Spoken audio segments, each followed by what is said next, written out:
Good day, everybody. Thanks for being with us here on ROHMAH News. Today, on Thursday, 16 September 2025, I'm ZHUFAIRAH, and here's what's making headlines tonight.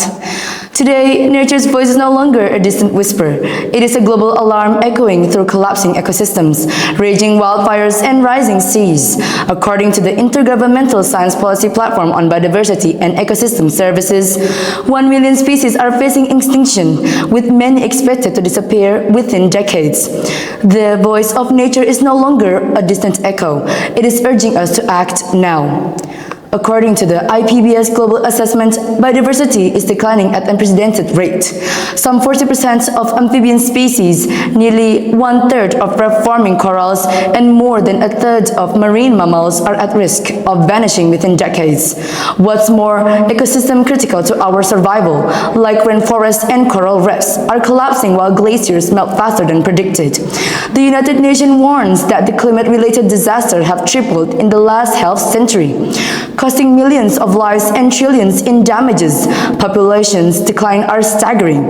The Living Planet Index reports a 69% drop in monitored wildlife population between 1970 and 2018, signaling ecosystem collapse on a global scale. And the stakes goes beyond nature. A recent financial analysis shows that such a biodiversity loss translates to an economic loss of up to $25 trillion annually, while integrated nature-based solution could unlock $10 trillion in business opportunities and 395 million jobs by 2030. The World Bank projects that by 2050, climate change could displace 216 million people. Meanwhile, biodiversity loss could cut the global economy by $25 trillion annually. These are not abstract numbers, they reflect livelihoods. Yet, there is a reason for cautious optimism. Costa Rica has achieved what many thought impossible, doubling its tropical rainforest cover in just 30 years through its payments for environmental service program and conservation policies. Globally, cities like Singapore are greening vertical spaces with sky gardens and living walls, improving air quality while embracing sustainable urban design. More, here in Indonesia, ocean plastic leakage has fallen by nearly 40% over 5 years, thanks to improved waste management laws, public-private partnerships, and enforcement of local innovations like waste-to-brick technologies. In addition, Indonesia has unveiled an ambitious $80 billion, 7,000-kilometer seawall project along Java's northern coast from Banten to East Java to shield communities from floods and land subsidence.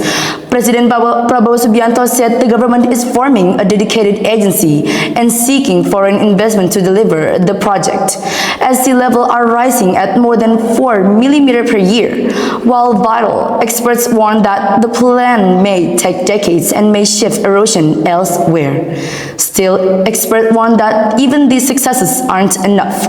Without systematic global cooperation, climate disruptions risk displacing up to 216 million people by 2050, especially from vulnerable regions due to water scarcity, extreme weather, and food insecurity. They warn that the coming decade is humanity's last chance to reverse catastrophe trends. Meanwhile, Indonesia is in the process of relocating its capital to Nusantara, a smart, sustainable city in Borneo designed to be powered by the renewable energy, use predominantly green mobility, and embody environmental resilience, though the project faces funding and administrative challenges. According to the reports from the Geospatial Information Agency, or BIG, and the Ministry of Maritime Affairs and Fisheries, several small islands in the Thousand Islands region have sunk due to sea level rise and coastal erosion. Islands such as Gundul Island and Nyamuk Island are no longer visible above sea level. The effect on people is that some communities that used to live or carry out activities around these islands have had to move to other safer islands. Fishermen have to lost their fishing grounds due to damage to the coastal ecosystem, and the cultural identity associated with the islands and local tradition is also threatened with extinction. The reduction in land area could affect the tourism sector, which is the mainstay of the Thousand Islands economy. Also, rising seas are no longer hypothetical. They are already rewriting maps. In the Pacific, sea levels have climbed up to 31 centimeters, more than twice the global average, alarming island nations like Tonga, Fiji, and Samoa. The United Nations Secretary General calls this a worldwide catastrophe, warning that the coastal flooding is surging and injuring millions. The message is crystal clear. Nature is speaking and the sound is growing louder. It is coming through melting glaciers, crashing waves, and vanishing species.